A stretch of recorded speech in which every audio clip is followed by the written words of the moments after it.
começa, cada um falando um pouquinho.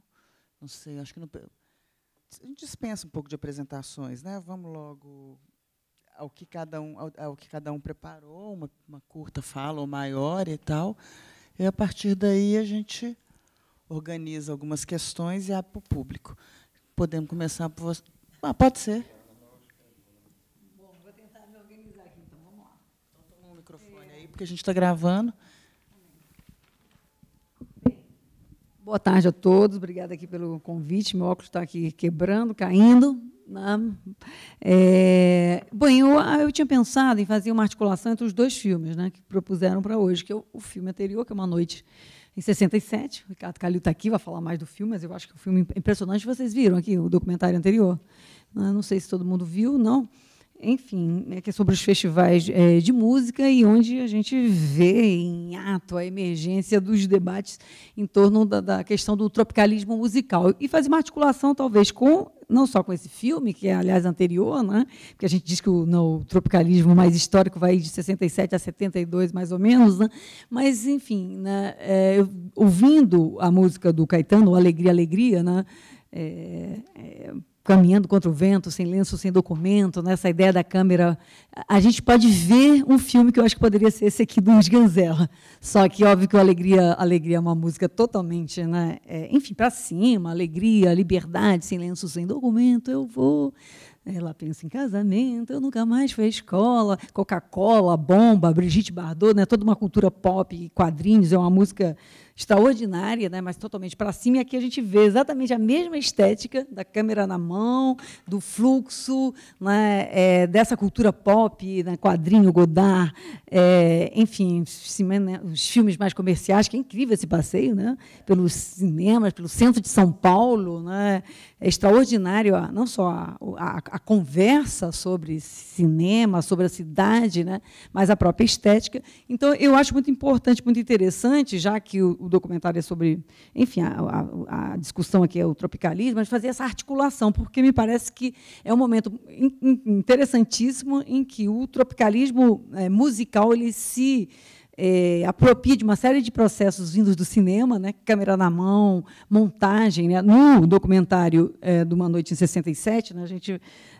aparece toda a disputa em torno das músicas, enfim, as performances, a grande discussão da entrada da guitarra elétrica na canção popular, né, toda uma discussão de nacionalismo, estrangeirismo, identidade brasileira, mas, enfim, essa experiência cinematográfica ela marca muito a linguagem da música, né? Então, vendo o filme, além do Alegria, Alegria, que realmente, efetivamente é uma música com câmera na mão, a música que fica em segundo lugar do festival, a música do Gil, que é Domingo no Parque, que é impressionante, né, que é uma música, né, como o Favorito já analisou uma vez, eisensteiniana, de montagem, né?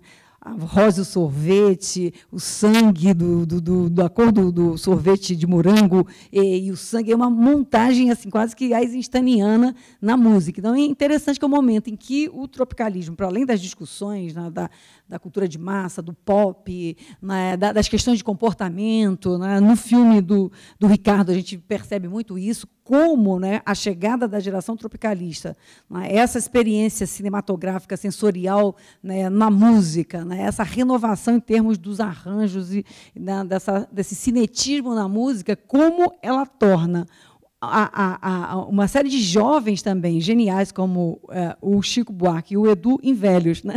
Então, no meio do documentário, está lá o Chico, né, com 23 anos, né, e o Edu, que ganha, né, do Lobo, que ganha o festival com ponteio, reclamando que o tropicalismo, as roupas, o cabelo na Black Power do Caetano, as roupas coloridas, roxas com vermelho, os envelheceram. Então, é curioso um garoto de 23 anos dizendo, se bem que ele faz essa análise bem depois, né? Mas assim, ele dizendo, puxa, nós ficamos velhos, né? Então é muito interessante que, né, eu acho que de certa maneira, né, os filmes que foram exibidos aqui foram Terra em Transe, né, filmes ligados ao cinema novo, filmes ligados ao cinema marginal. De certa maneira, eu fiquei pensando depois que né, a gente poderia talvez fazer um pouco essa relação entre os contemporâneos, cinema novo e cinema marginal.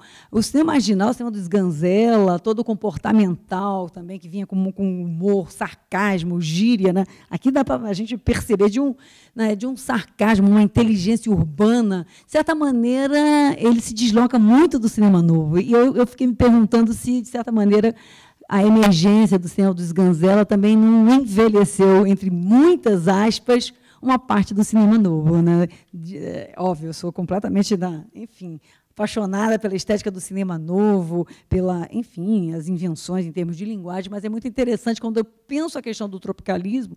Terra em Transe é uma referência para o Caetano, né, enquanto cinematografia, a ideia da carnavalização da história, né, o Glauber é uma referência para o Caetano, ao mesmo tempo, o cinema que talvez mais expresse essa urbanidade, essa revolução de comportamento do próprio tropicalismo musical seja o cinema marginal, né?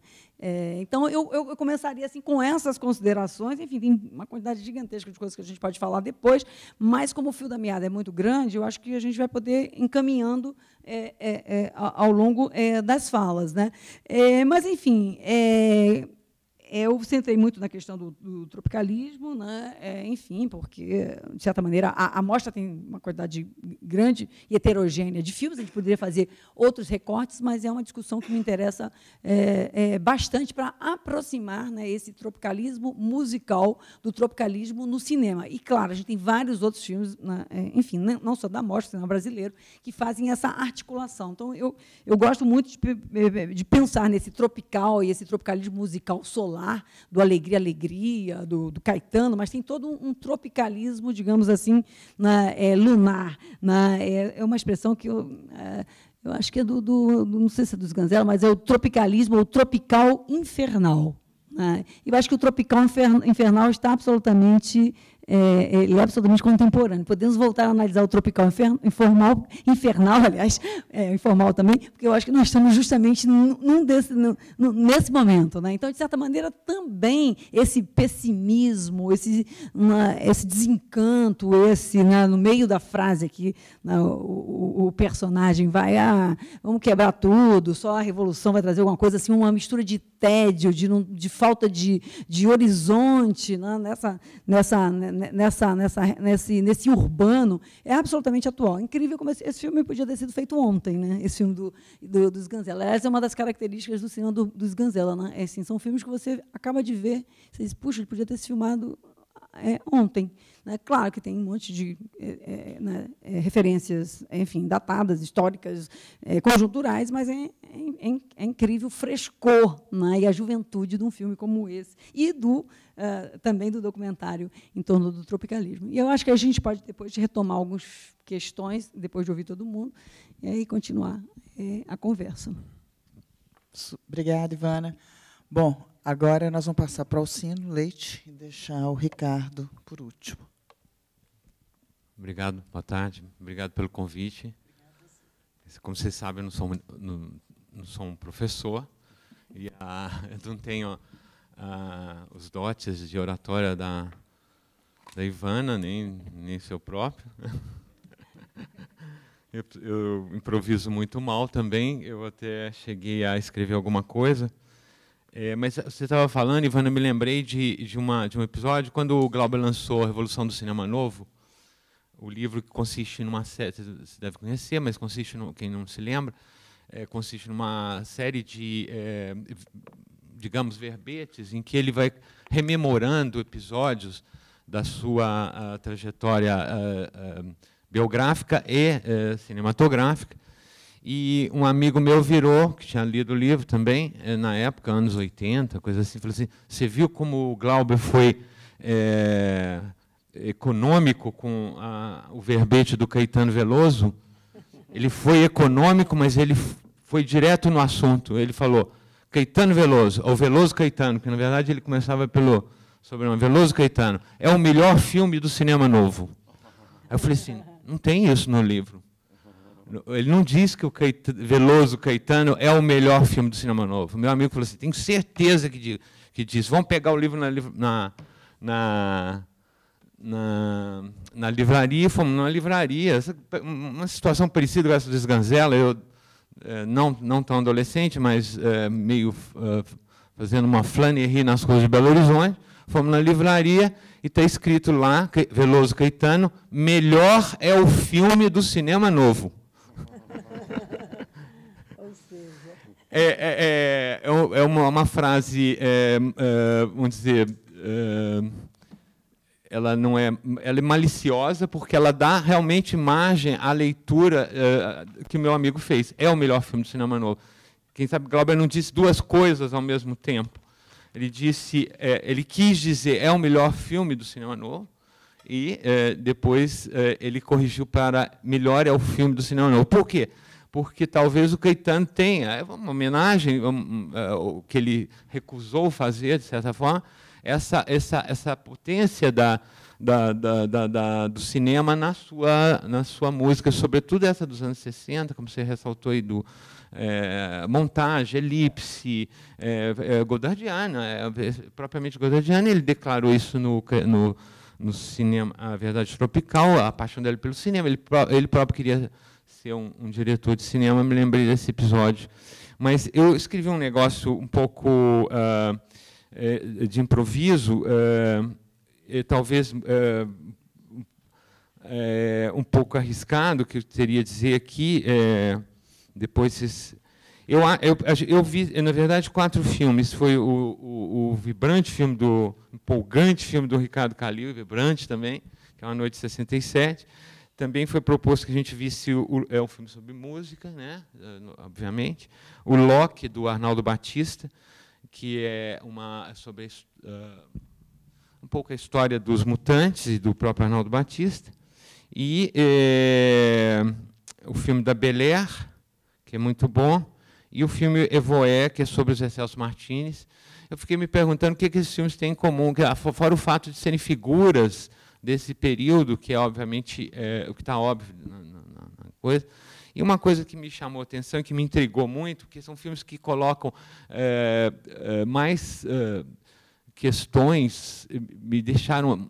são filmes que me perturbaram um pouco, assim, porque eu 67 tinha 8 anos, 8 para 9 anos, mas eu atravessei um pouco essa fase, né, logo depois. E você, mais velho, você se pergunta o que foi isso, né, de certa forma. E uma coisa importante que eu acho que tem nos 4 filmes, uns de uma maneira dominante e outros de maneira periférica mesmo, é a questão da música popular. No do Ricardo é óbvio, no Locke, do Arnaldo Batista, é óbvio. Na Bel Air, ocorre que, em dado momento, o Bressani diz o seguinte, ele cita várias músicas dos anos 40 e 50, né? Ele tem paixão por esse período da música popular brasileira, ele cita até hoje nos filmes dele, nos filmes recentes. Ele diz o seguinte, ele faz uma referência à grande concentração espiritual que a música popular traz ao cinema e que nos propõe do supremo.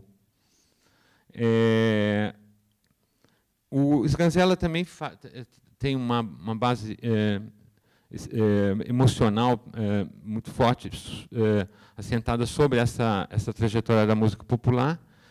Esse supremo, não sei bem o que ele quis dizer, imagino que seja a totalidade, o absoluto, né? Uma expressão de um sentimento de absoluto que você tem em relação à vida, né? E ele diz também o seguinte, ele diz que o cinema pode ou deveria ser uma melodia do pensamento. O Ismael pode estar lançando 7ª Arte, a semana que vem, né, Ismael? É uma sexta? Amanhã? Mas é uma frase provavelmente da vanguarda, né? Uma melodia do pensamento é um remanescente de algumas ideias da vanguarda de associar o cinema à estrutura musical, né? Um pouco isso.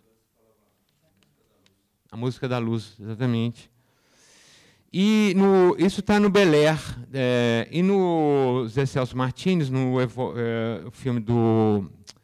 Como é que ele chama? O Evoé, do Tadeu Jango, o Zé Celso vira e diz o seguinte, que até o Rei da Vela, até o momento que ele montou o Rei da Vela, ele ainda estava muito pegado a uma estética teatral europeia, e que o Rei da Vela é o momento que ele descobre a estética brasileira, entre outros motivos, pelo seguinte, que ele descobriu que a cultura brasileira é literal, estou citando literalmente, a cultura do Brasil é a cultura da Rádio Nacional. A cultura do Brasil é a Rádio Nacional, que a Rádio Nacional, vocês sabem, é uma das grandes rádios dos anos 40 e 50. Foi um momento espetacular aí da música popular brasileira, de consolidação dos valores mais sólidos da música popular, como linguagem cultural dominante no Brasil. Né? Passou-se a ter a música como linguagem dominante, cultural dominante, por meio do rádio. E o Zé Celso também diz, toda a música popular brasileira é dionisíaca, aquele termo que ele adora usar, e ele usa no sentido nietzschiano, no sentido, ele explica um pouco o que é esse dionisíaco, de ser uma expressão artística que faz uma afirmação incondicional da vida, é o termo nietzschiano, né? Seja da alegria da vida, mas seja também da dor de viver. Né? O que reverbera um pouco essa ideia do Bressani, dessa questão do Supremo. Imagino que o Bressani tem uma visão do Supremo mais nietzschiana do que hegeliana, vamos dizer assim. Né? Então, eu escrevi uma longa coisa aqui que eu não vou estender muito. Esse período da cultura brasileira, anos 50 e 60, é inigualável, uma coisa espetacular. Você tem ali uma coincidência entre um sentimento nacionalista com algumas coisas vanguardistas, né? O momento que você tem Glauber Rocha, que não dá para classificar o Glauber exclusivamente como nacionalista, ele tem o componente vanguardista muito forte, ele é um renovador da estética do cinema internacional. O próprio Caetano Veloso, o Zé Celso, Ganzella, Bressani, Leão de Sica são as pessoas que estão em questão aqui por meio dos filmes. Mas o que mais me intriga é a força da música nesse período. A música se impõe realmente com a grande expressão, mais ainda a partir dos anos 60, mas já nos anos 50. Não só do ponto de vista popular, como foi feito pela Rádio Nacional, pelas rádios dos anos 40 e 50, mas do ponto de vista das elites culturais. As elites culturais adotam a música, mais até que o cinema, que é também muito adotado. Os jovens querem fazer ou cinema ou música, e, eventualmente, literatura. A literatura não chega a ter o prestígio de voga, né, que tinha para essa juventude. E isso é muito intrigante para mim, porque me dá a impressão que a gente precisaria pensar o que é a música popular brasileira. Eu acho que a música popular brasileira foi uma espécie de utopia do Brasil. Foi uma promessa de país que se ergueu em clave modernista, feita pela classe média artística, internacionalizada já desde os anos 30, com Pixinguinha tocando na Europa, influenciado pelo jazz. Por essa classe média artística internacionalizada, ele não é classe média, naturalmente, mas ele é levado a ter essa influência, em confronto e associação com a cultura das classes baixas. Isso é conhecido, que a classe média artística, o movimento modernista, descoberta do samba, etc. Essa música popular, o que eu estou falando, que não tem nada de novo, eu estou só fazendo um resumo, né, de coisas que foram longamente discutidas. Essa música popular brasileira, ela, na minha opinião, ela durou o mesmo tempo que durou essas trocas interclassistas, que tiveram ênfases variadas, segundo as épocas históricas. Mais nacionalista nos anos 40, mais intimista nos anos 50, mais política e com disrupções nos anos 60. Foi por meio dessa música que todos se redimiam das fundas cisões sociais, raciais e regionais do Brasil, bem como da tristeza geral de viver num país miserável e inferior. Os sentimentos, as situações, os ritmos, as satisfações e os dramas cotidianos se generalizavam nas canções, expressando ao mesmo tempo estados concretos e situações almejadas. Daí o fundo de melancolia, vivendo sob a superfície alegre, o fatalismo flertando com a esperança, o narcisismo autoconsagratório da beleza natural do país e de sua gente, despistando ou enfrentando a tragédia coletiva. Isso vai desde os versos mais sublimes até os versos que hoje são tidos até como banais, mas são extraordinários, como esse que é: ah, por que estou tão sozinho? Ah, por que tudo é tão triste? Ah, a beleza que existe, a beleza que não é só minha, que também passa sozinha. São versos extraordinários do Vinícius, né? Uma canção famosíssima, e que trazem aí uma síntese, eu acho, desse sentimento já de enclave intimista, como eu disse, nesse momento. De um modo ou de outro, com o seu lirismo intersubjetivo, a música espalhava a confiança no Brasil e nos brasileiros comuns, no seu modo de existência e no seu país, tido por causa da música e pela música em sua condição de excepcional e maravilhoso. A música saía do fundo do tempo, simultaneamente erguia um tempo novo, com sua vertiginosa fertilidade e sua expectativa.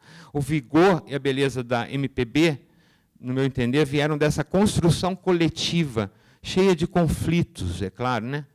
Mas movida por um esforço compartilhado de expressão quintessencial do país e de uma idealização projetiva do ser brasileiro, às vezes, ou de transformação da nossa realidade, outras vezes. Vieram também da riqueza musical aberta à multidão de influências e confluências regionais e estrangeiras, e da enorme força poética que conseguiu juntar o fraseado popular das ruas à dicção modernista dos livros. A música popular é praticamente o desfecho do modernismo como projeto cultural, né?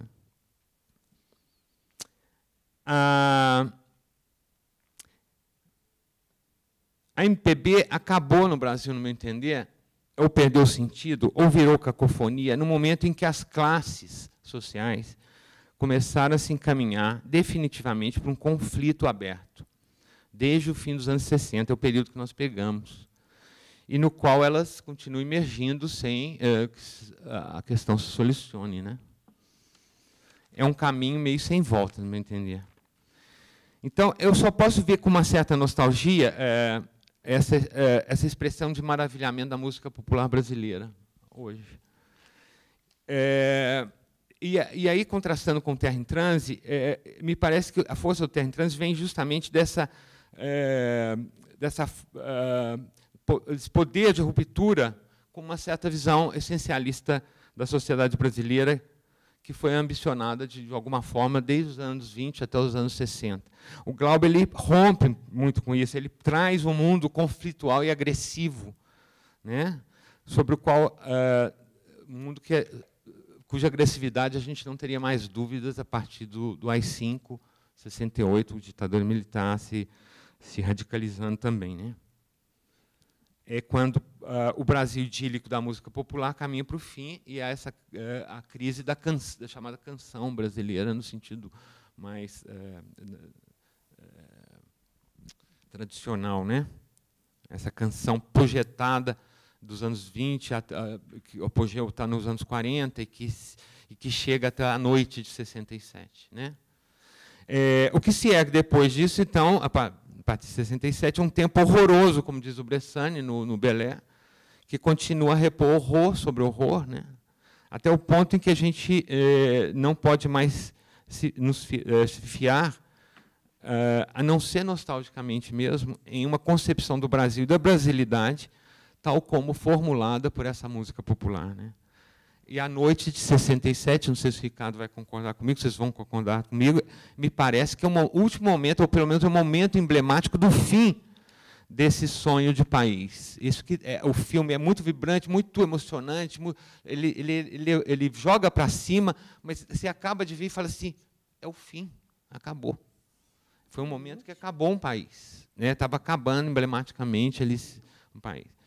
É curioso que o Festival da Record, quem viu o filme, que evoca o tempo todo o termo música popular, não apresente, salvo engano meu, Ricardo, se me corrija, ao menos no seu filme não apresenta, pode ser que tenha no festival, mas não tem no seu filme, ou eu não vi no seu filme, nenhum músico de extrato popular. Que seria óbvio que tivesse, se o filme fosse feito nos anos 40, ou mesmo na Chanchada. Algum músico popular, de música caipira, entraria no filme da Chanchada. Entendeu? Ele entraria arrumadinho, tal, eles maquiariam, colocariam dentro de uma conformidade que não afetasse ali a estrutura tradicional do filme, né? Mas ele entraria. Não aparece no filme, não tem um novo Cartola, não tem um novo Pixinguinha nessa turma. Né? O que você tem é um grupo de classe média urbana, urbanizada, que emergiu justamente porque é o momento dessa turma. Né? Então, parafraseando o Nelson Rodrigues, onde está o povo? Para baixar em mim o espírito dos anos 60, onde está o povo no Festival da Record, de 67. Né? O que a gente vê, então, é essa classe média urbana, urbanizada, você vê na plateia e você vê no palco,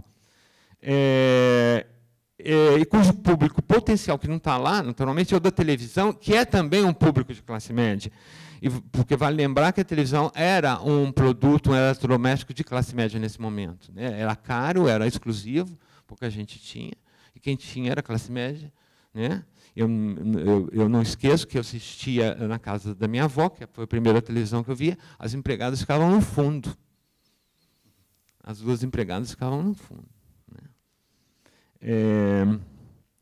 O Festival da Record, como diz o Paulinho Machado de Carvalho no seu filme, que é o diretor da Record na época, é, sobretudo, um espetáculo para televisão. Isso também é muito curioso, porque a música, ao mesmo tempo que ela já não é a música popular brasileira, como eles levantam a bandeira da música popular brasileira, como ela não é feita mais pelo povo, embora ela tenha os remanescentes. O Gil fala a banda de Caruaru, mas a banda de Caruaru não está lá.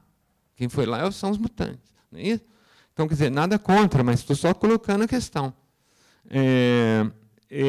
Mas tem também o tema da televisão. Né? Quer dizer, a cultura passa, ela entra para a mediação da televisão. Já é outra coisa.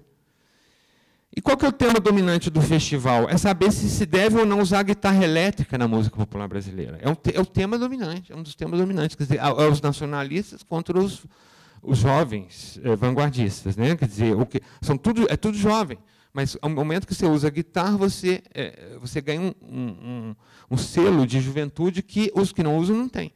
Então, quer dizer, o que ocorre não digo que seja um tema irrelevante, ele se mostra lá um tema fundamental, posteriormente, em termos culturais, mas é um tema que concerne, sobretudo, essa classe média artística e os estudantes também de classe média, que enfrentam nas cidades a internacionalização do gosto, provocada pela cultura de massa. Né? Quer dizer, a novidade da adoção por uma juventude urbana da cultura de massa. É o que, por exemplo, impede o Glauber, ele vai fazer isso com grande esforço, essa adoção, e muito refletidamente, né? Mas porque ele justamente é de uma outra turma. Né? Então, você tem a turma, eu acho que dá para colocar que a turma do Cinema Novo é a turma sem guitarra, e a turma do de Grude é a turma com guitarra. Né? Embora ambos gostem, estejam um elo com a música tradicional do nacionalismo brasileiro.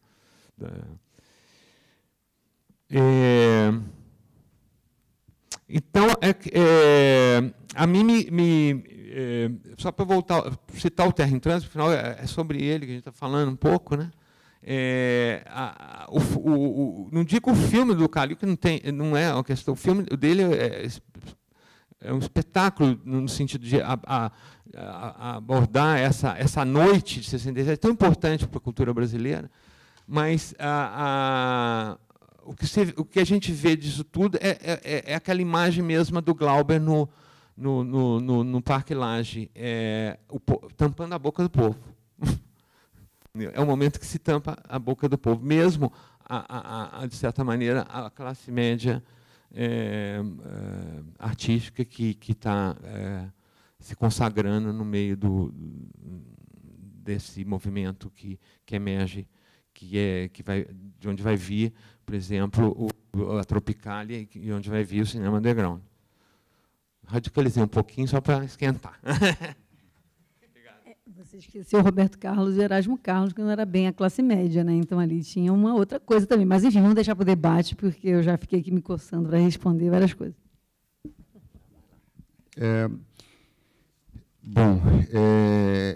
Eu quero responder essas questões que o Alcino colocou muito bem aqui no final. Curiosamente, o nome que me veio à cabeça foi a do Roberto Carlos. Talvez eu vou começar dando um pequeno spoiler, assim, mas eu não sei o quanto essa ideia de povo é uma ideia herdada do CPC dos anos 60, que foi quebrada justamente por Caetano e por Gil nesse festival, inspirados por Roberto, entre outros. Então, a gente está falando mais de cultura pop do que cultura popular a partir desse momento. Mas a gente volta a isso, eu acho um ponto interessante, importante.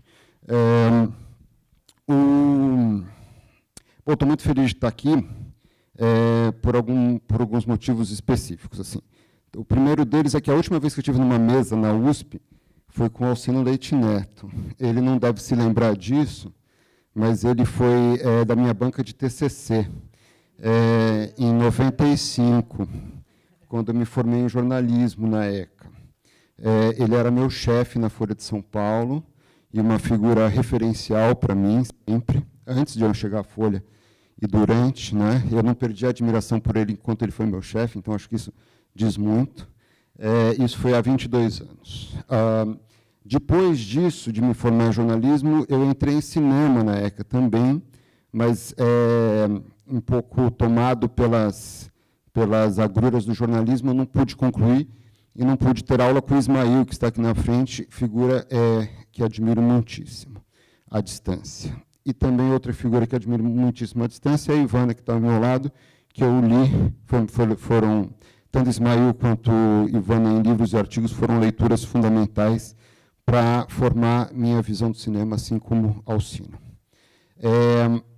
Eu acho assim, quando fui chamado aqui para a mesa, também me passaram como tarefa assim, falar um pouco dos documentários que estão reunidos nessa mostra, que revisitam esse período do final dos anos 60. Então, o Alcino deu essa lista, que inclui o Locke, o Belair, o 67, o Ovoé e o Oiticica. Né? São 5 filmes aqui. Eu não consegui ver o Oiticica e o Ovoé, os outros sim.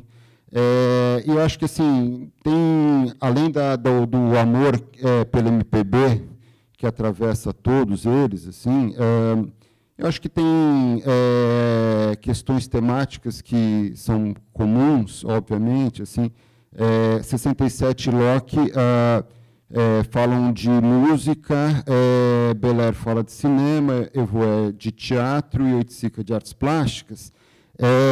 Em cada uma dessas áreas houve um terremoto em 1967. Em 67, acho que na música foi a eclosão do tropicalismo. Nas artes plásticas, a Tropicália, introduzida pelo Oiticica. No teatro, o Rei da Vela, do Zé Celso, que está completando 50 anos agora também. No cinema, o Terra em Transe e o cinema novo, e, de certa forma, Terra em Transe 66. Né? Mas os filmes... Oi? Mais 67. Então, 67.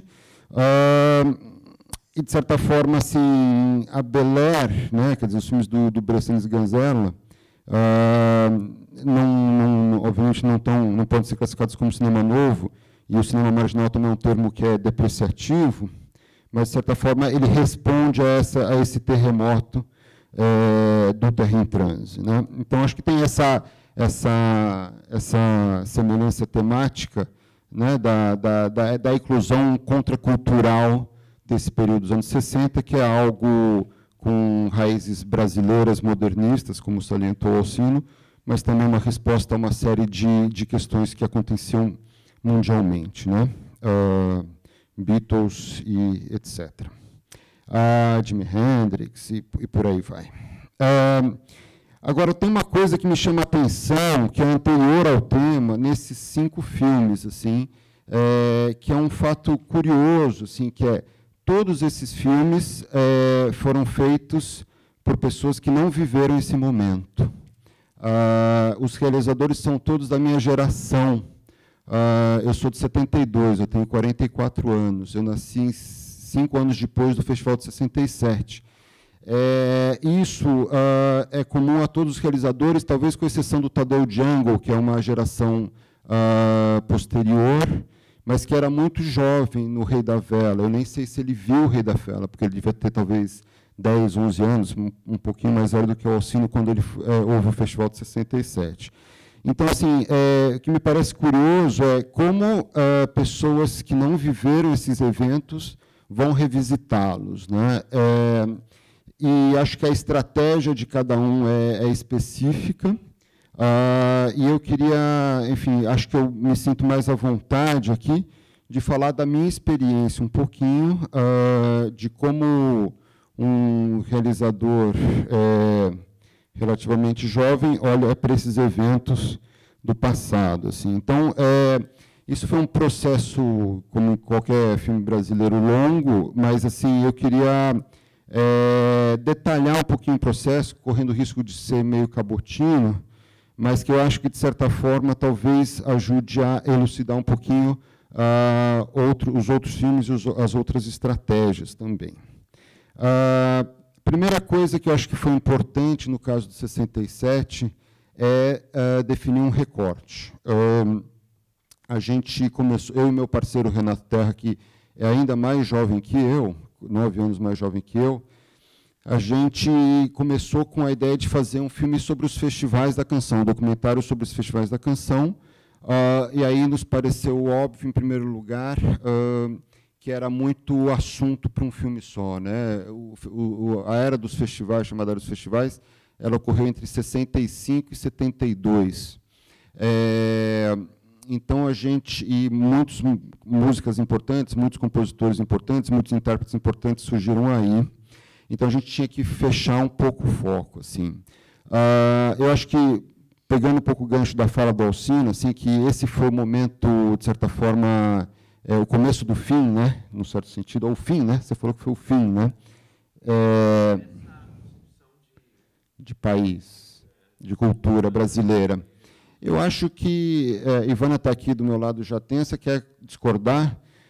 Eu não vou responder essa questão, mas eu vou falar que a principal referência nossa para fazer esse filme foi um livro do José Homem de Mello, grande historiador musical, que chama A Era dos Festivais, uma Parábola.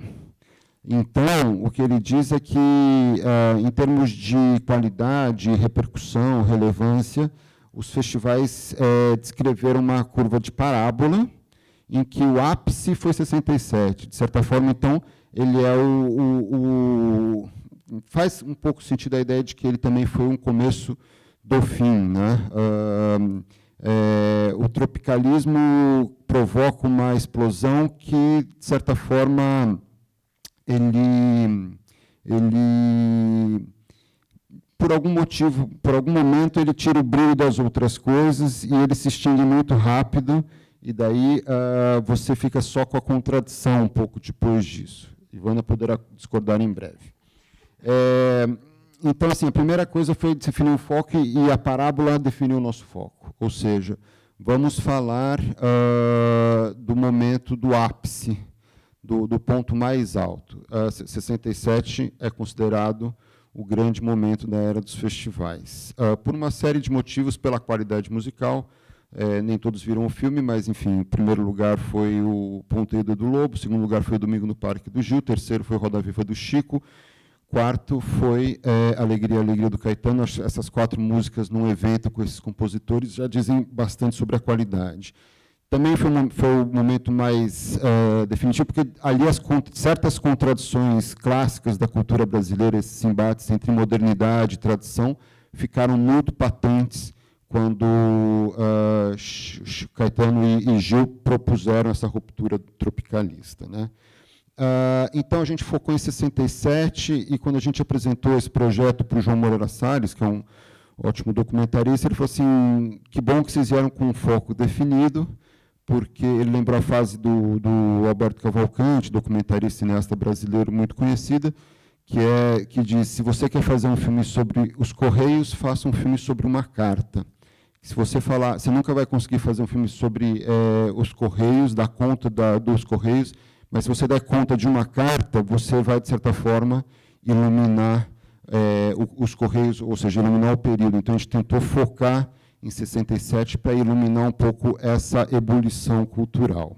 Isso foi a primeira questão. A segunda questão, que eu acho que é importante sobretudo porque, como esses outros filmes, é um filme feito, de certa forma, de segunda mão, não por uma testemunha do período, né? A gente fez uma escolha, que foi uma escolha difícil, tanto para mim quanto para o Renato, porque nós somos jornalistas de formação, eu nunca me formei em cinema, de não privilegiar a informação, privilegiar uma outra coisa, que é a experiência, também muito aconselhados pelo João Moreira Salles. Ou seja, eu acho que existe uma cena emblemática nesse sentido no filme, que foi muito discutida na montagem, que é o momento em que o Sérgio Ricardo quebra o violão e joga a plateia, que é um dos grandes momentos muito emblemáticos dos anos 60 no Brasil, né? Extremamente vaiado, ele perde a paciência, quebra o violão num banco e joga a plateia. A gente fez uma primeira montagem em que a gente explicava todo o contexto que levou aquele gesto, assim.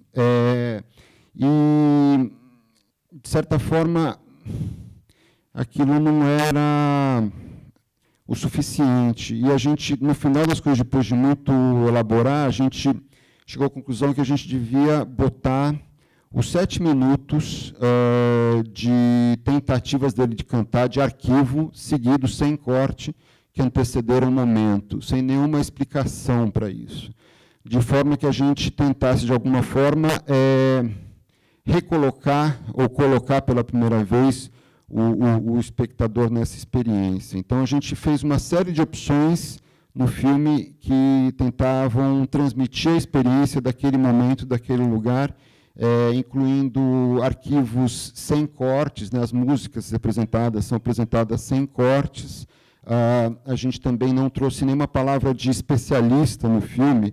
Todas as pessoas que foram entrevistadas estavam no teatro naquele dia, e mesmo o Zusa Homem de Mello, que é um grande especialista no assunto, ele aparece na função daquele dia, que foi a função de técnico de som. Ele dá o depoimento como um técnico de som.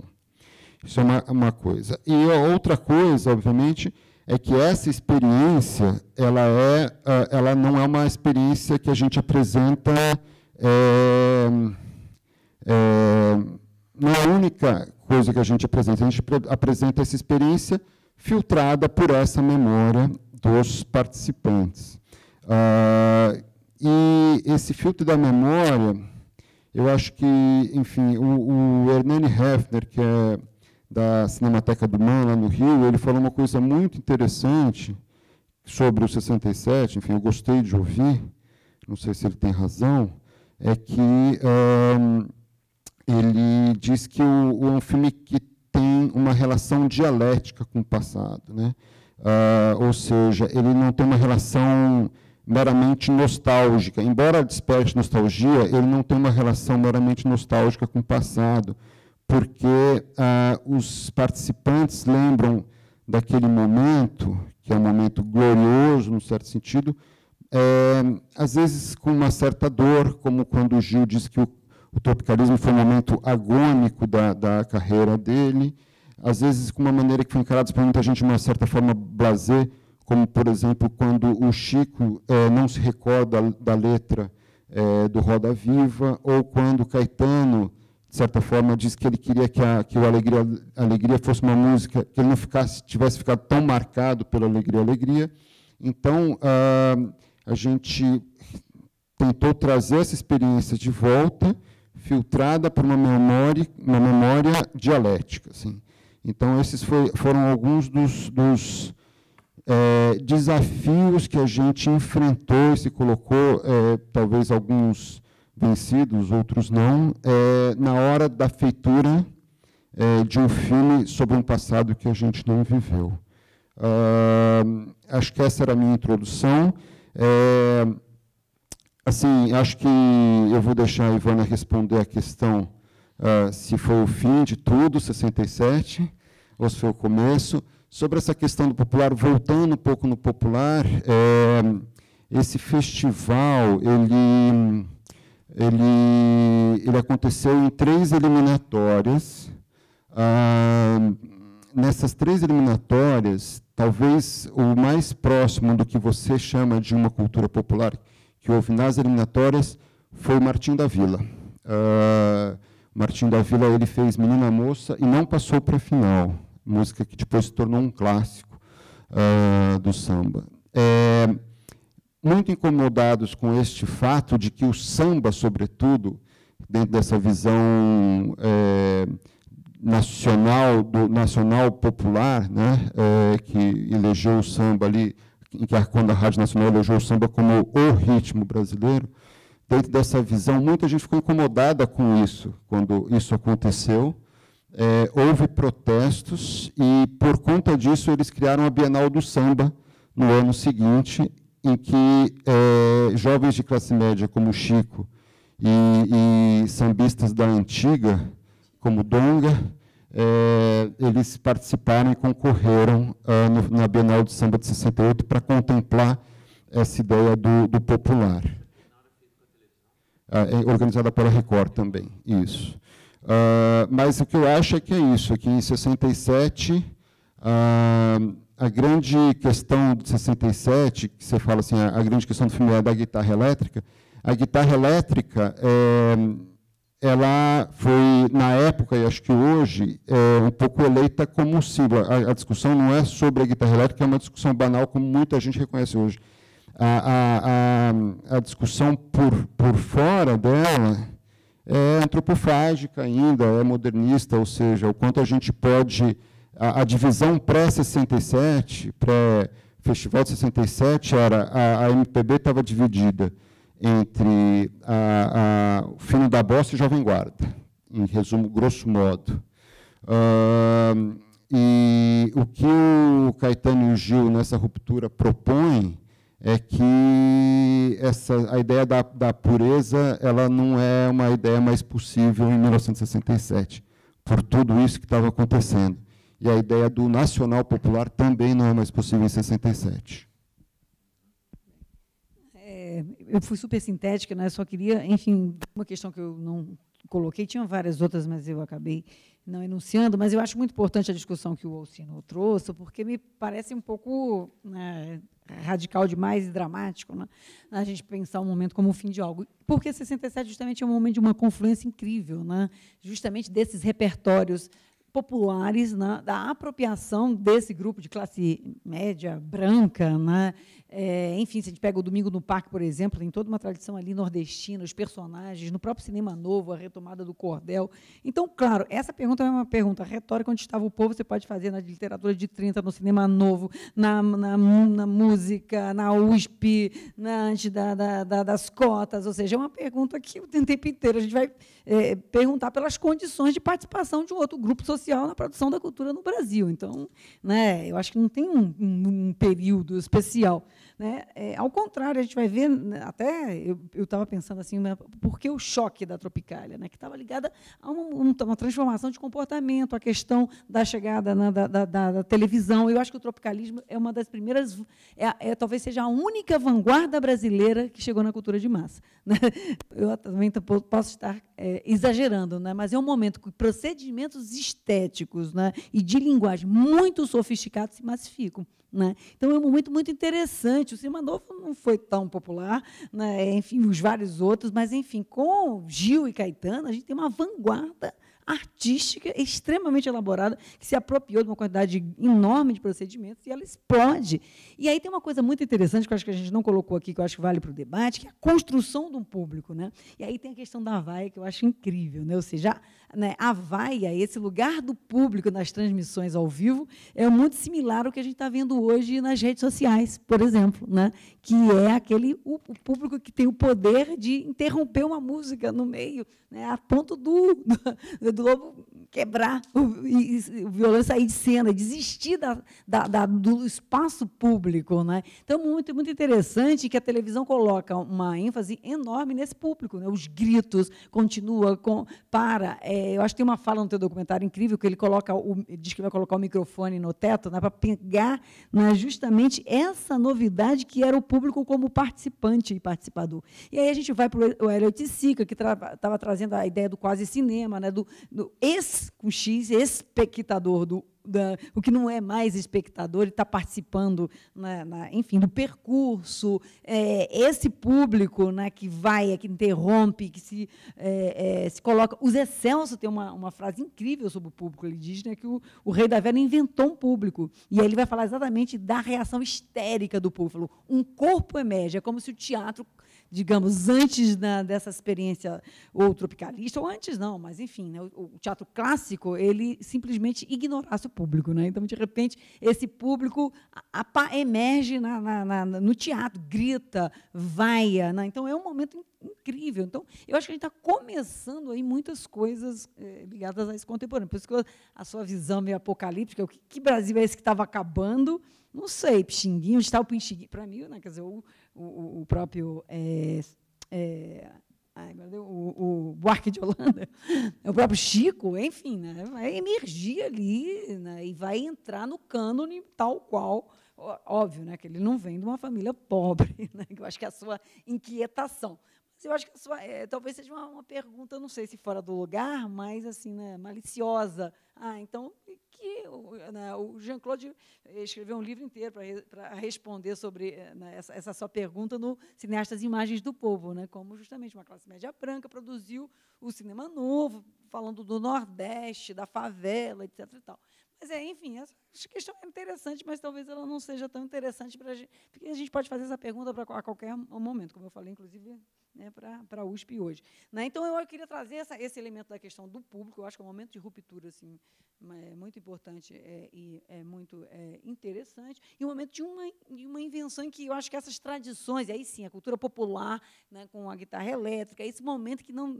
E o Elliot Sica tem uma frase maravilhosa sobre a pureza. Toda pureza é um mito. Né? Assim, acabou, não tem mais pureza. Você tem, né, um processo ali de globalização também, de massificação, de cultura de massa, e essa relação das vanguardas com a cultura de massa. Então, eu acho que realmente o tropicalismo é o único momento, talvez, que a vanguarda se massificou no Brasil. Eu, contemporaneamente, eu lembraria... mas eu digo assim, esses experimentalismos, esses procedimentos experimentais, não sei, talvez também tenha colocado uma ênfase demais nesse momento, mas eu acho que é um momento muito importante. E aí eu também viria para o contemporâneo, para a gente pensar, assim, de novo, o que choca com o tropicalismo, que é o comportamento, que é o figurino, que é a roupa, que é o cabelo, e a gente vai encontrar esse mesmo tipo de choque no Brasil contemporâneo com a chegada do funk e do próprio hip-hop.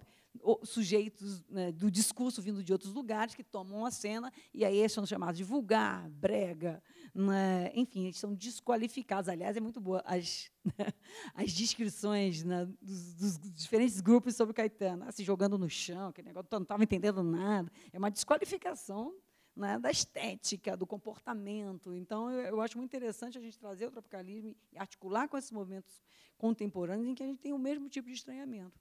Isso aí é alguma coisa, é um corpo estranho chegando na cena contemporânea. Enfim, para a gente continuar a conversa. Bom. Não quer entrar? Eu só quero dizer que o que eu coloquei foram inquietações que me passaram, não são verdades, são questões. São questões que me passaram à cabeça escrevendo espontaneamente. e que, naturalmente, com alguma elaboração da frase ali para poder fazer sentido, mas que eu queria colocá-la justamente para ouvir vocês, porque são contrapontos.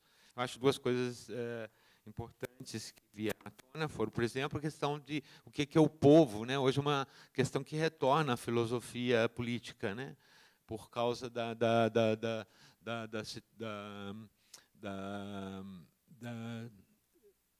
dos movimentos populistas, das lideranças populistas, como se diz, populistas que emergiram.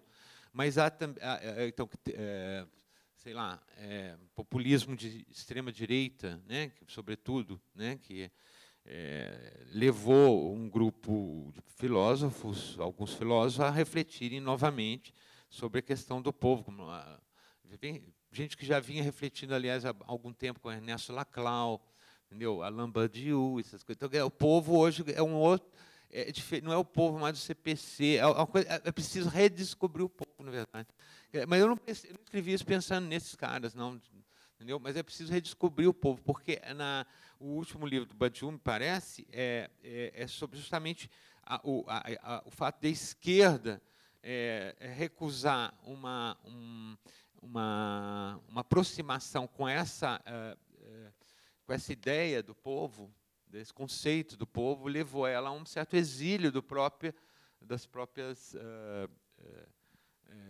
grupos. Porque a gente teve a emergência de uma classe C no Brasil, a gente teve o protagonismo das culturas vindas das periferias, a gente teve nunca se discutiu tanto, inclusive, uma cultura vindo de outros lugares sociais que não dos nossos, né? Não, claro. Então, aliás, só se falou disso o tempo inteiro, né? Não, hoje está há 10 anos que a gente só fala disso. Hoje está bastante rico, os debates emergiram de uma forma bastante rica. A questão estou falando só do conceito. O conceito povo, que a gente marginalizou durante um longo tempo, de certa forma, acho que ele está... lançou um livro inteiro sobre os batalhadores, reconsiderando completamente essa ideia de povo, né? Ou seja, enfim, eu acho que tem uma discussão aí gigante, tem uma bibliografia enorme. Vamos entrar sobre nisso, isso. que esse é um assunto que eu próprio não domino, eu acho que é uma coisa que precisaria de ter uma pessoa já ligada à área de filosofia política, não domino, eu só citei, porque é um tema que reemerge, de certa forma. É claro que não tem nada a ver com esse povo que eu estou falando, é o povo que a Ivana ressaltou aí, que meu povo aqui é retórico, como ela disse, né? Então, mas a outra coisa que eu achei interessante é a questão do Ricardo falar das contradições. Eu acho que a riqueza do seu filme é justamente essa. As contradições estão todas expostas no filme, entendeu? Você não fez uma mediação intelectual dessas questões assim, de uma forma assim dirigida, entendeu? Claro que você tem uma organização intelectual do filme, né? Mas você não faz uma direção do filme, como, por exemplo, eu estou fazendo aqui, ou eventualmente a Ivana faria, ou você mesmo, se você tomasse uma posição ideológica X ou Y, a gente está num debate, não fazendo um filme. Mas, e isso é muito rico, e esse momento do Sérgio Ricardo, eu acho ali extremamente forte no filme, esse momento gigante. Eu nunca tinha visto ele na integralidade, assim, então foi uma coisa muito forte. Bom, é isso, só para... Se fosse hoje, ele seria bloqueado no Facebook.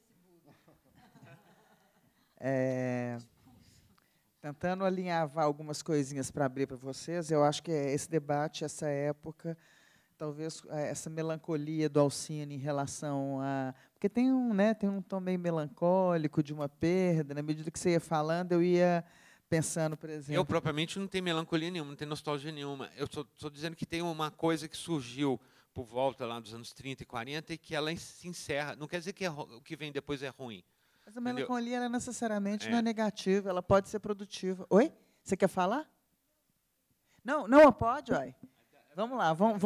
Então, já que ela quer falar, para eu sair...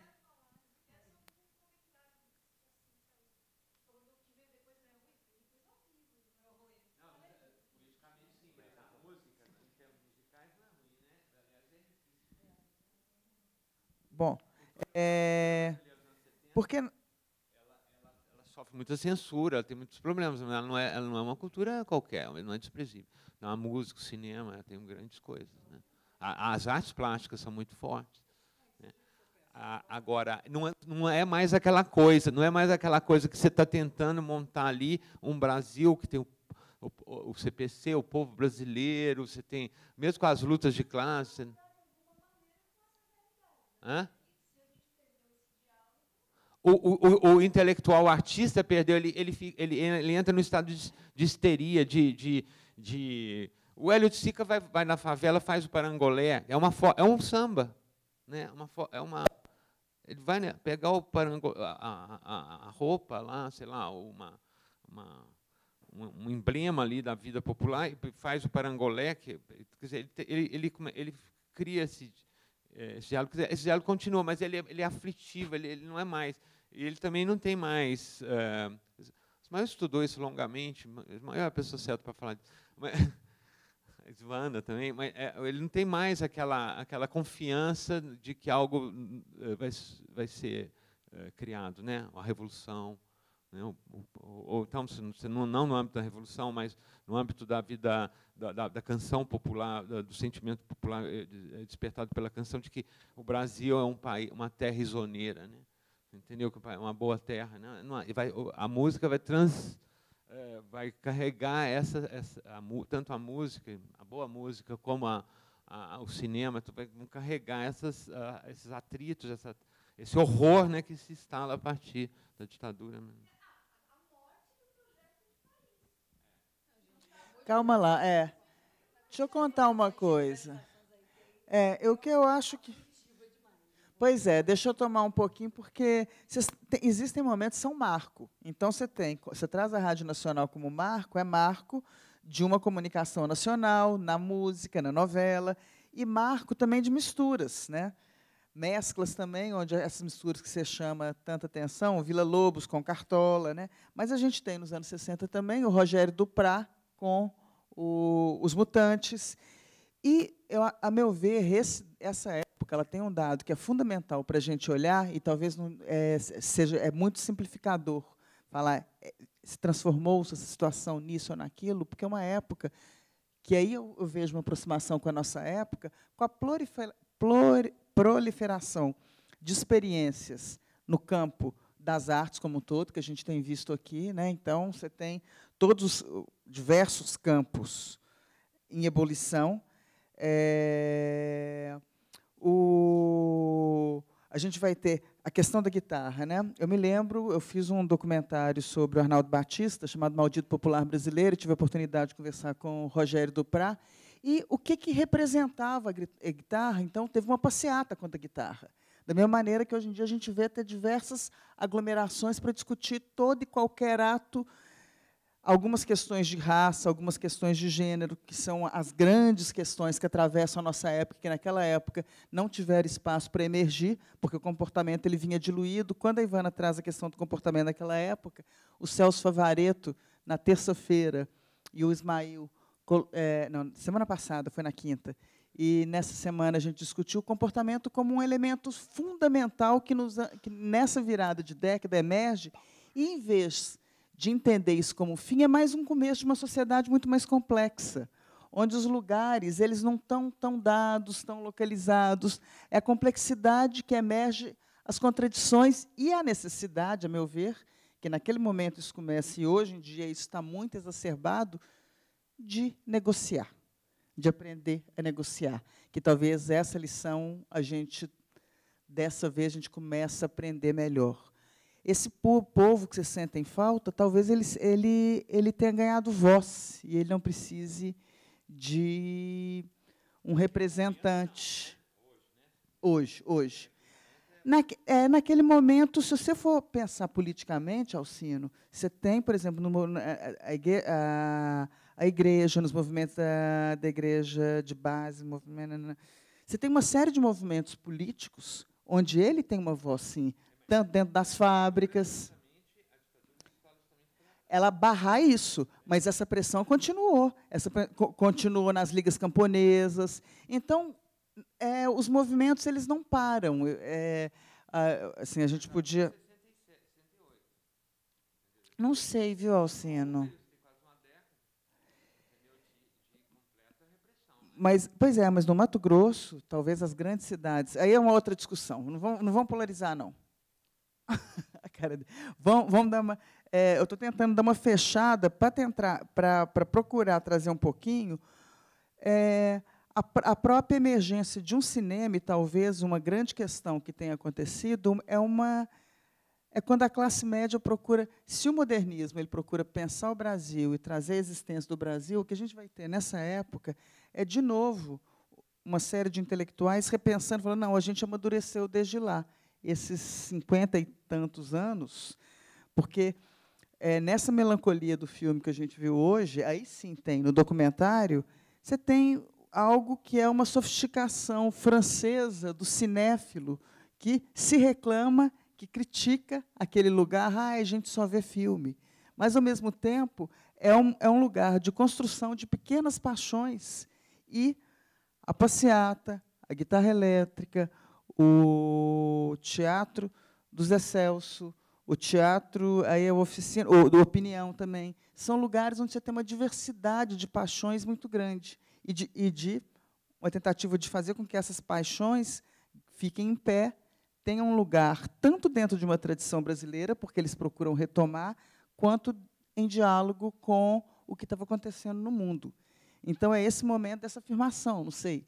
Eu tentei fazer esse grande apanhado para a gente voltar e tentar ver o viés, porque é muito curioso e é muito interessante, quando o debate político vem para cá com essa tinta, ele é quase como se você estivesse trazendo, eu acho muito rico, aquele calor daquele debate para os dias de hoje, para essa situação. É como se ele tivesse...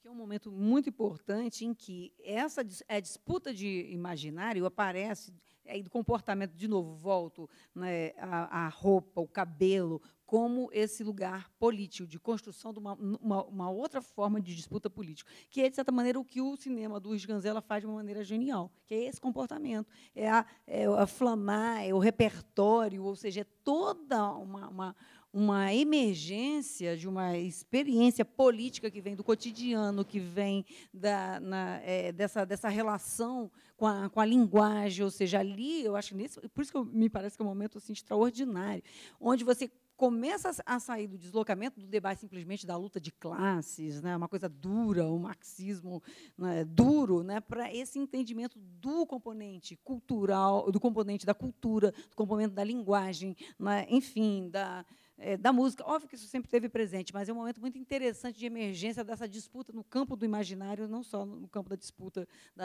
das questões das lutas de classe. Ali é um momento radical, em que é isso, eu estar com uma calça apertada, vermelha, o cabelo black power, e eu me jogar... enfim, né, isso é um componente político de uma urbanidade, de um Brasil que estava emergindo, né, naquele momento, ligado à televisão, cultura de massa, e que é decisivo, e que é muito interessante, tem a ver com os novos movimentos políticos. E aí eu concordo contigo que nós temos um campo da esquerda que não consegue olhar para os movimentos do novo tipo, ligado também à música, funk, hip-hop, ao ciclismo, e achar que isso é política. E é, de novo, a mesma cegueira. Né? Uma esquerda que olha e não consegue ver que tem uma coisa emergente, gigantesca, sem volta, ligado aos estilos urbanos e de comportamento como produção política. E é aquilo que Caetano, Gil estão colocando com o tropicalismo. Né? É um momento de ruptura de uma ideia de política, de uma ideia do CPC, de uma ideia de uma série de construções, né? Enfim, né? De uma forma de pensar. Né? Então, é um momento incrível, por isso que eu digo que eu não vejo como o fim de nada. Ali, talvez é o início, né, de algo que a gente está vindo, inclusive, sendo radicalizado hoje nesse campo culturalista, no campo das disputas, das guerras culturais, né, em que é isso, o fato de eu ser LGBT, de eu ter um tipo de comportamento, choca as pessoas de tal maneira que elas vão para a rua queimar bonecos. Para mim, essa é a nova guitarra elétrica. Né? É isso, é a inclusão dessa alteridade que não está mais no instrumento da música, é o corpo da pessoa que é considerado terrível para os outros. Ou, né, como assim você é homem, você é mulher? Né, era exatamente assim, como assim? Agora você vai colocar uma guitarra elétrica na música popular pura que a gente conhecia? Então, me parece que o tipo de operação que a gente está vivendo hoje é muito próximo dessa mudança radical, né, desse momento que você... choque, né, de choque cultural e de guerras culturais. Só que eu acho que eu traria para esse campo, do corpo, da sexualidade. Né? É a nossa guitarra elétrica. E a gente está no meio de uma guerra cultural, exatamente como a guitarra. Essa analogia, eu concordo com você, certo que tinha uma ditadura militar, né? Essa é a questão. E daqui um pouco terá uma ditadura dupla. Né? Então, quer dizer, eu fiz dentro dessa contextualização. Eu não, longe de mim querer dizer que hoje que esses movimentos que ocorrem hoje sejam equivalentes ao que eu, no plano do que eu estou dizendo, você entendeu? O que eu estou dizendo é que naquele momento havia um encerramento de alguma coisa provocada não por ela mesma, mas por uma conjuntura política muito grave, né?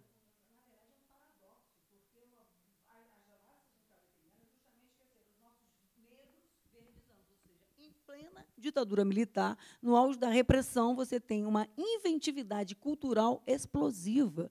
Então, de novo, não existe uma sobredeterminação, entendeu? Então, com repressão, com morte, com o que fosse, a gente vai ter experiências culturais extraordinárias. Eu entendo que você não está justificando a ditadura, lógico que não. Mas eu quero dizer, desculpa, eu disse outra frase. Eu entendo que isso não justifica a ditadura, mas que também não é provocado por ela, você entendeu? Eu acho que há um movimento mundial que vai, inclusive, eclodir em 68. O livro... Por que a ditadura acabou? Até agora, talvez eu não tenha entendido a sua colocação. Não, eu acho que não acabou nada. Não, quero dizer que... O que a ditadura reprimiu ou acabou? Se a gente tem justamente esse momento extraordinário cultural, em plena ditadura militar, a gente vai ter simultaneamente o cinema novo, tropical, uma explosão, ou seja, Ivana, não há uma relação entre... Ivana, nós estamos no período de 64, 67, mas 68 acaba, né? Não? Acaba o quê, exatamente? Acaba muita coisa. Ato 5, dá uma...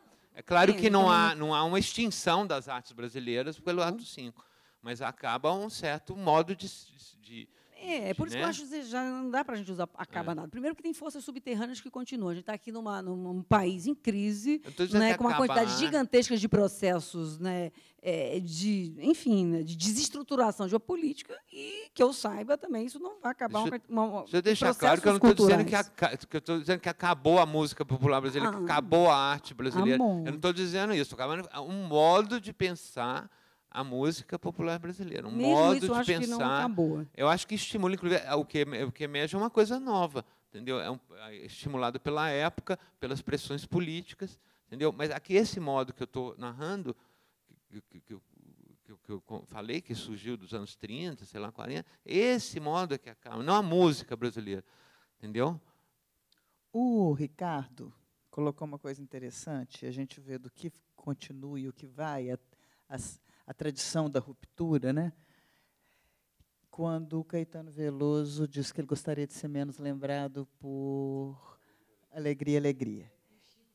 Exatamente. E o Silviano Santiago, ele tem um ensaio maravilhoso, que eu acho que está naquele livro Nas Malhas das Letras, onde ele vai colocar, é muito interessante, como é difícil para um artista permanecer vivo quando ele fez uma obra retumbante, muito jovem, e ele continua modificando, ele continua produzindo, e ele tem aquilo como uma marca. Isso é muito comum. Né? Aquela primeira grande obra é o Orson Welles com o Cidadão Kane. É quando você começa produzindo um clássico, que esse clássico cola em você, e aí você pode até tentar se superar, mas você tem que mostrar para as pessoas, olha, eu não sou mais aquele. Então, eu acho interessante, porque esses anos, a gente está comemorando 50 anos, foi reencenado aqui O Rei da Vela, eu, infelizmente, não consegui ver, mas a gente, em reunião, e jovens dizendo, falando assim, olha, nós estamos falando de teatro, 2 atores, não é cinema que você passa 50 anos depois, e exibe uma cópia nova. Nós estamos com os mesmos atores em cena, não sei se vocês viram, não tem cópia nova para ser humano, são aquelas pessoas ali. Então, de alguma maneira, é uma época que ela ainda... A gente teve os anos 80, que tem uma contribuição na nossa cultura, a gente tem os movimentos agora, mas é um período heróico que marca, talvez, essa passagem, e que ainda grande parte dos personagens estão vivos.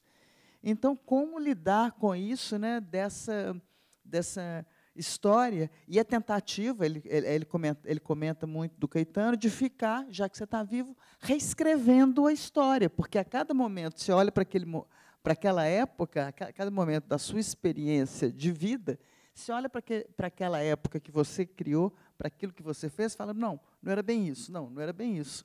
Mas a obra é livre, nos últimos 50 anos, ela foi apropriada por cada um dos pesquisadores, do público, dos artistas que te sucederam, dos documentaristas, de uma outra maneira. Eu queria, já que você entrou nesse lugar, porque é muito curioso, né? E como as pessoas tentam... eu te falei uma coisa, eu queria falar outra coisa, eu queria continuar a sua relação com essas figuras e com esse lugar de reescrita da própria história e, logo, da sua biografia e seu papel ali.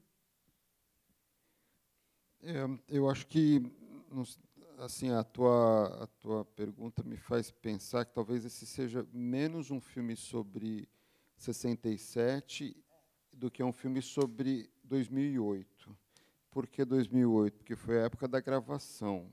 Esse filme é um filme desse momento. É o filme em que aqueles personagens reavaliam 68 desde 2008. Acho que se ele fosse feito hoje, com esses mesmos personagens, olhando para o mesmo momento, seria um outro filme bastante diferente, com os mesmos procedimentos, inclusive. Assim. Então, isso é uma questão, né? Quer dizer, um filme, mesmo um filme sobre o passado, ele é sempre um filme sobre o momento em que ele é feito, né? O presente sempre, esse presente que agora é passado, ele sempre se imiscui nessa mirada histórica, né? Isso é uma coisa. A outra coisa sobre essa questão de Caetano e outros ali terem feito obras tão emblemáticas naquele ano especificamente, ou a banda com o Chico antes, acho que a prova do talento deles é que eles superaram essa síndrome do segundo disco, ou do segundo filme, etc. Outros menos talentosos, não. Menos talentosos é um pouco duro, que eu vou dizer assim. Mas eu acho que, por exemplo, o Sérgio Ricardo nunca abandonou o trauma que foi ter sido vaiado e ter quebrado aquele violão. Ele ficou preso àquele momento. Geraldo Vandré ficou preso ao ano seguinte, quando ele fez Caminhando e Cantando. Eu acho que eles tinham menos ferramentas artísticas, psíquicas, kármicas, para sair daquele momento ali. Caetano, Gil e Edu Lobo também. Ele entrou num impasse em 67, que ele continua lá até hoje. Sim, sem dúvida. A ponto de, em 2008, ele olhar para o tropicalismo e achar que a questão eram as roupas, né? Então, ele nunca saiu de 67. Então, acho que ele olhar para aquilo, então isso significa que ele não saiu de lá. Outros com mais ferramentas, como Chico, Caetano e Gil, continuaram encontrando formas de ser novos ao longo dos 50 anos seguintes, né? Então, eu acho que isso é um ponto. Assim, eu estava ouvindo, enfim, só para a gente continuar o papo, assim, voltando um pouco a essa questão, que não é uma questão simples, mas é uma questão que foi muito colocada nos debates sobre o filme, o quanto aquele momento é explicado pela ditadura, o quanto ele ocorre pela ditadura ou apesar da ditadura. Isso é uma questão que me foi colocado em todos os debates, ou seja, por que aquilo naquele momento e naquele lugar? E há cobranças de alguns espectadores. Enfim, o filme sofreu também inúmeras críticas, acho que vocês estão sendo extremamente generosos com o filme aqui, de não ter um... de não... Exatamente, mas houve cobranças de que a ditadura estivesse lá mais ostensivamente, assim. E eu acho que assim, tendo feito o filme e refletido desde então e participado de alguns debates, eu acho que a ditadura, isso ocorre pela ditadura, mas por muitas outras coisas, né? Eu acho que ocorre por um motivo muito... Ou seja, por que aquela confluência de jovens artistas brilhantes em 1967 explodindo ao mesmo tempo? Eu acho que talvez a primeira explicação seja João Gilberto. João Gilberto ter acontecido em 59, quando esses jovens artistas eram adolescentes, e ter despertado nele o desejo de fazer música moderna,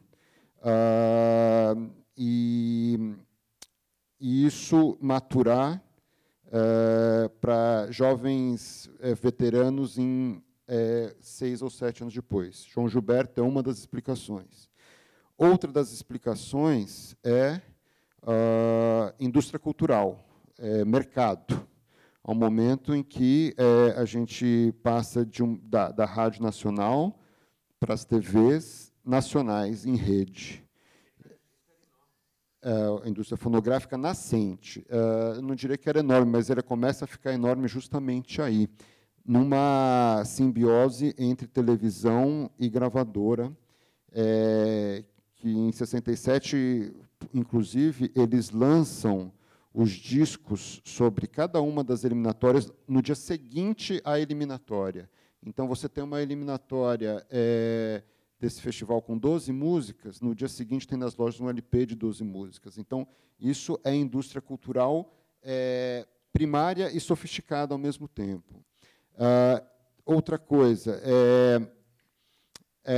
uma vitrine para essa música, para essa geração, muito ampla na TV brasileira.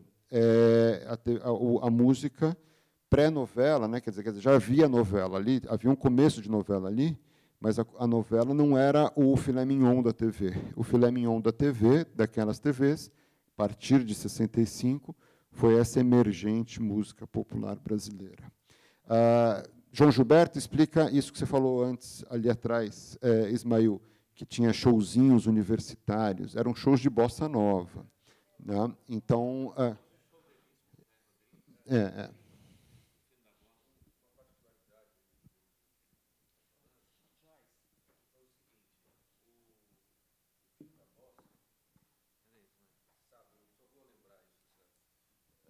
Só um pé de página aí da sua fala, está exatamente essa questão da indústria cultural, é que houve, antes do programa de TV, estou dizendo só para lembrar, um show no Teatro Paramount, aqui, no Brigadeiro Luiz Antônio, quase chegando lá no centro, da Elis Regina e Jair Rodrigues. O show se chamava O Fino da Bossa, e foi quando eles vieram a público com aquela dupla, né? E a Elis Regina já tinha feito aquele sucesso com Arrastão, que também foi em festival, né? E o Paulo Machado de Carvalho e a turma da Record perceberam, naquele sucesso enorme, que ficou assim, um tempão em cartaz no Teatro Paramount, um show de música, que tinha ali uma mina. E aí puxaram para fazer o contraponto, que eles já estavam com a Jovem Guarda andando, né, no domingo. A Jovem Guarda era no domingo à tarde. E puxaram o Fino da Bossa para fazer esse contraponto. Curiosamente, no desenvolvimento do programa O Fino da Bossa, se desdobraram os festivais, né, que, na verdade, não eram a rotina do programa. E, nos festivais, acabou surgindo aquela junção da guitarra com a bossa nova, vamos dizer, né, no sentido daquela tradição. E aí, em 67, dá essa... Agora, a Record estava tão preocupada com esse negócio da música que eles tinham a Jovem Guarda no domingo, eles tinham o Fino da Bossa, que ia, aqui em São Paulo, ia nas quartas-feiras à noite, mas, na época, ainda não tinha rede satélite, era videotape. Então, eles gravavam na segunda-feira, à noite, no teatro, e só era um espetáculo ao vivo ali, né? O Fino da Bossa era um show de música na segunda-feira. Gravavam. Provavelmente, essa gravação implicava num certo tipo de direção de TV que montava um pouco tudo aquilo que eles tinham captado. Eu não sei assim, esse detalhe, talvez você saiba alguma coisa. E aí ia para diferentes cidades em diferentes dias, porque o videotape tinha que migrar, né? E o que é curioso é que eles também tinham um programa que chamava Boss Saudade. A própria Record tinha um programa que era Boss Saudade, que era o nome do programa. Elisete Cardoso e Ciro Monteiro. Elisete Cardoso e Ciro Monteiro eram os apresentadores. Assim como tinha a Elis comandando, a Elis e o Jair Rodrigues comandando o Fino da Bossa. E tinha o Roberto Carlos, Erasmus Carlos, Vanderlei. Show em Simonal também, do Simonal. Simonal também. Então, era coisa como foi uma aposta, você falou muito bem, é um período em que a música suplantou a novela como o grande ponto de imantação que levou à disputa. Inclusive, depois, a própria Globo, né, que também estava emergindo ainda naquele momento, né, a Globo começou a coisa em 65.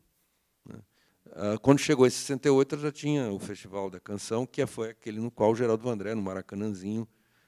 E a coisa com relação à ditadura é curiosa, porque, claro, que uma coisa é 64 até ato 5.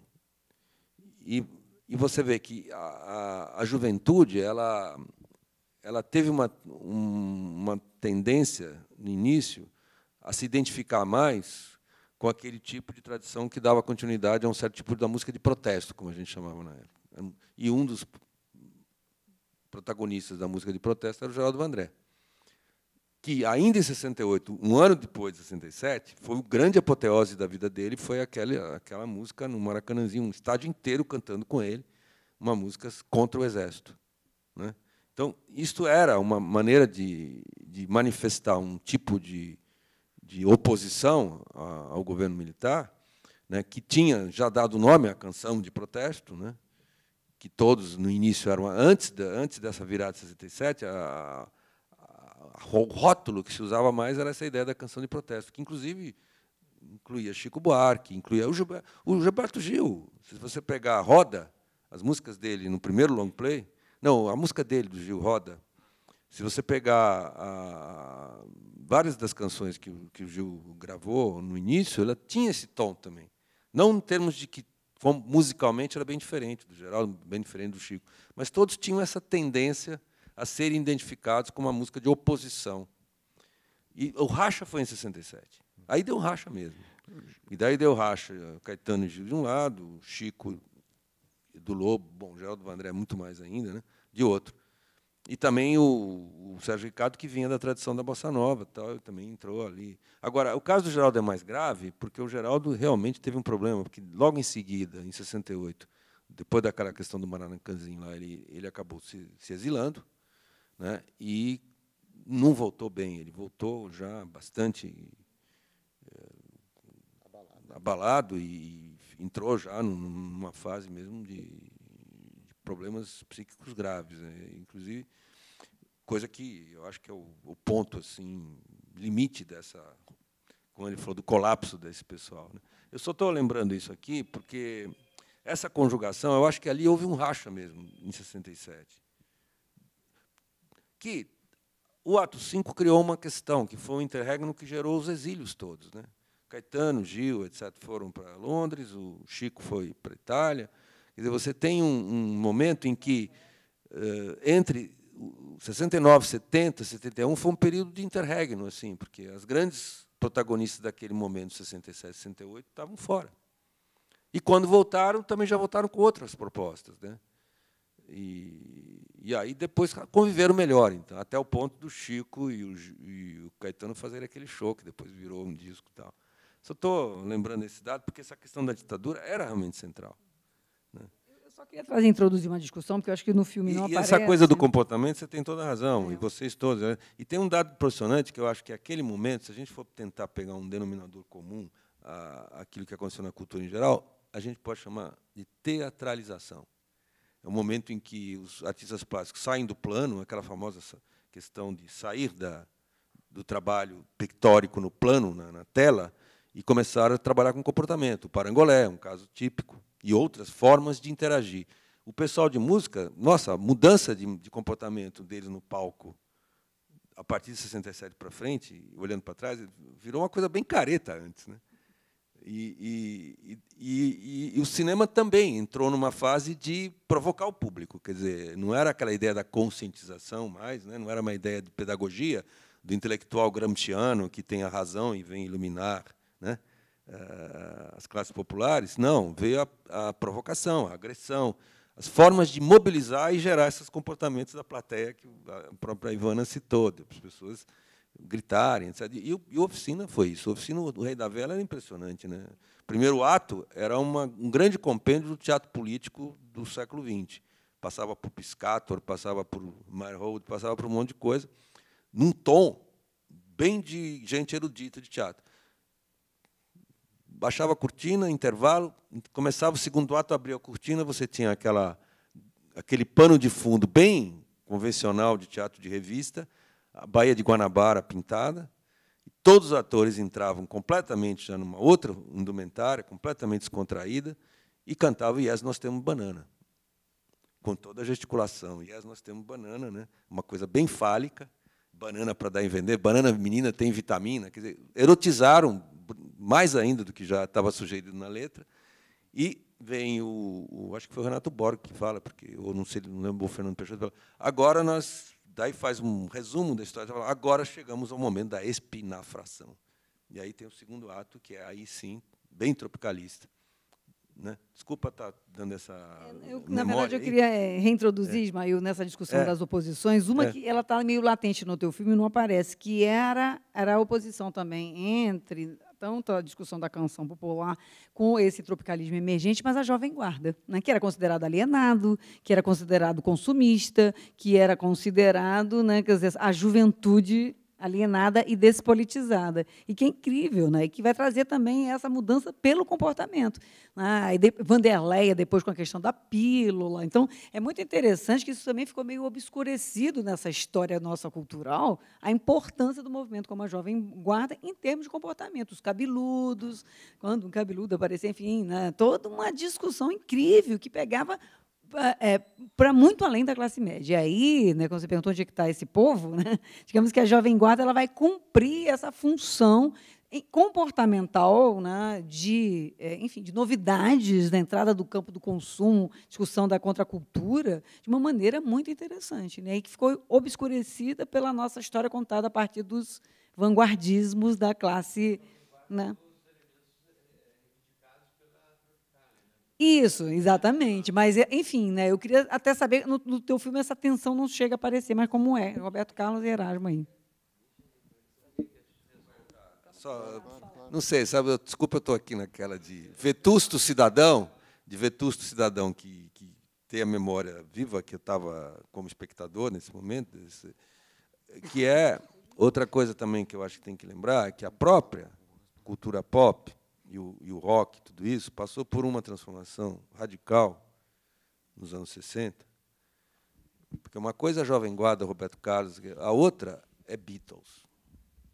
E acho que Beatles foi um fator fundamental nesse momento, que é realmente um nível de sofisticação, um nível de elaboração musical, tudo que os Beatles trouxeram, né, e que criaram, né, a junção do próprio Rogério Duprat, que era uma pessoa que respeitava muito os Beatles, com toda a sua formação do decafônica, tudo isso, ele fala, não, os Beatles são muito bons. Né? E, por isso, aquela coisa cosmopolita. Só quero lembrar que também o rock mudou, né, nesse período. Os Beatles estão presentes no festival, acho que de duas formas. Assim, Jovem Guarda é Ye, Ye, Ye, ou seja, é Beatles pré-67, e Tropicalismo é Beatles pós Sgt. Pepper's. Revolver e Sgt. Pepper, 66, 67. Assim. Essa questão da Jovem Guarda, Ivana, é interessante. Sim.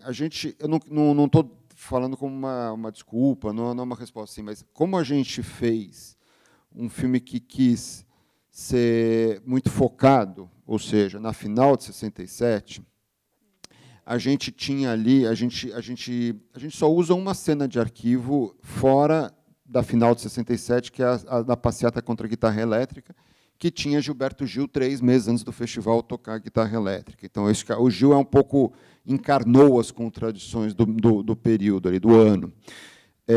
Como a gente fez essa opção, a gente tem no filme um representante da Jovem Guarda, mas a gente não tem a imagem do programa da Jovem Guarda e nem desse representante dentro daquele figurino estético musical.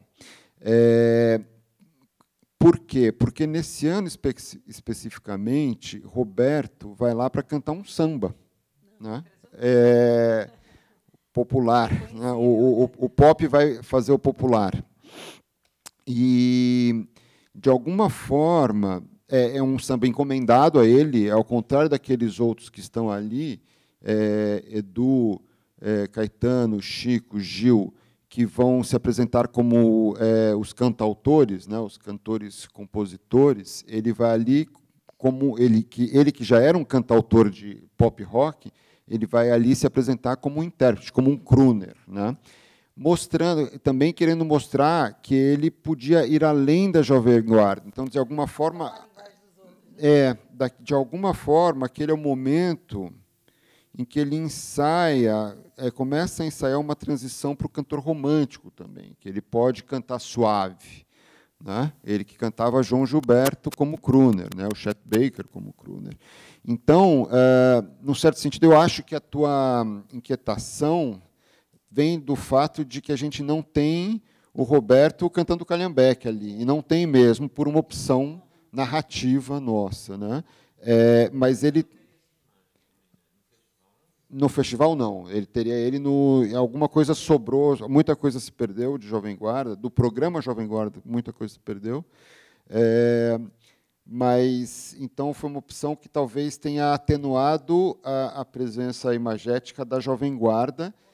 Ele estava lá mais como representante de uma ideia que gostaria de acreditar que ela está colocada, a ideia da Jovem Guarda ali no discurso, mas certamente não está colocada na imagem, assim. Então faz falta.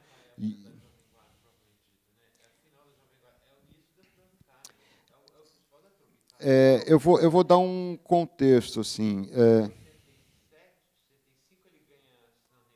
67, nesse mesmo ano. Isso. Então, assim, não, desculpa. 67, o que acontece, eu vou dar um contexto que não está no filme, outra coisa que não está no filme, talvez porque a gente não tenha sabido fazer as pessoas contarem bem essa história.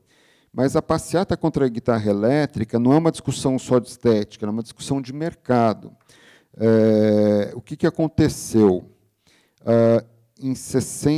No final de 66, Elis Regina, com o fino da bossa, decide tirar umas férias, vai viajar para a Europa, etc. E o grande sucesso da Record em 66, que era o fino da bossa, é suplantado por um novo sucesso, que é o Jovem Guarda. O fino da bossa estreia primeiro, Jovem Guarda depois. Quando ela volta de viagem, ela percebe que ela fez uma besteira, enfim, ela não podia ter se ausentado quando o Roberto estava explodindo, né, com o ego da Elis enorme, né? Ela falou assim, eu tenho que fazer alguma coisa. 65. Oi? Vai ser quanto? 65. 66. Quando ela vai embora no final de 66. Quando ela volta em 67, Jovem Guarda é um estouro. E ela fala assim, e o fino da bossa começa a decair, perder muita audiência. Daí, Paulinho Machado de Carvalho inventa um outro programa para ela, chamada, usando o gancho da política, Frente Ampla da Música Popular Brasileira. Inspirado no Juscelino, Lacerda, etc. Né? E essa passeata contra a guitarra elétrica é puxada por Elis para divulgar o programa novo e falar que guitarra elétrica era o problema da colonização, a invasão americana era o problema da música brasileira. A gente não conseguiu fazer essa história ser bem contada. Acontece no filme, ficou para fora. Mas, enfim, então... o filme sobre a passeata da guitarra elétrica. E Elis, com uma tremenda influência, tendo lançado Gilberto Gil, convence o Gil aí a passeata da guitarra elétrica, o que faz com que ele, 3 meses depois, quando vai se apresentar com guitarra elétrica, entre numa crise, né? Uma crise, como que se diz isso aí, um colapso nervoso, né? Enfim. Então, isso é o contexto. Então, só para dizer que a política é importante, que a estética é importante, mas a gente nunca pode esquecer do mercado também. O Brasil é um país extraordinário, acho que deve ser o único país do mundo que teve uma passeata contra a guitarra elétrica, passeata pública em São Paulo. Não consigo imaginar algo diferente, assim, mas Agora teve contra a Judith Butler, né? Imagina. Continua incrível.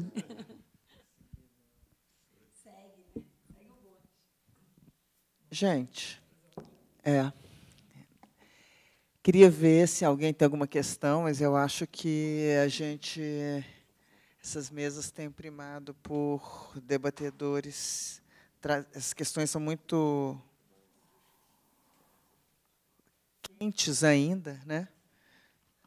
Estão presentes na memória da gente, muitas vezes pessoas como Ismael de maneira direta, e da nossa geração, da minha geração, da nossa geração, de alguns aqui, como eu brincava, eles beberam, a gente ficou de ressaca, então algumas das ideias elas continuam ecoando, a gente continua vendo.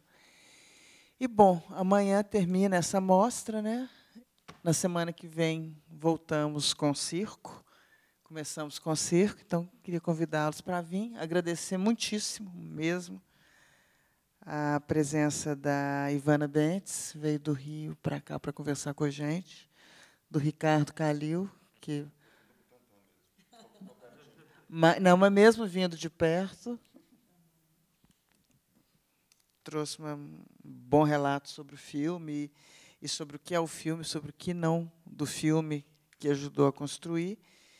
E o Alcino Leite, que veio aqui disposto a provocar, e provocou, e foi muito bom, porque traz uma série de questões para a gente discutir, sair da média. Então, é isso.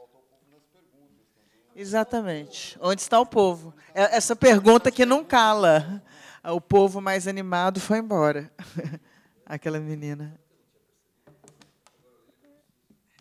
Então...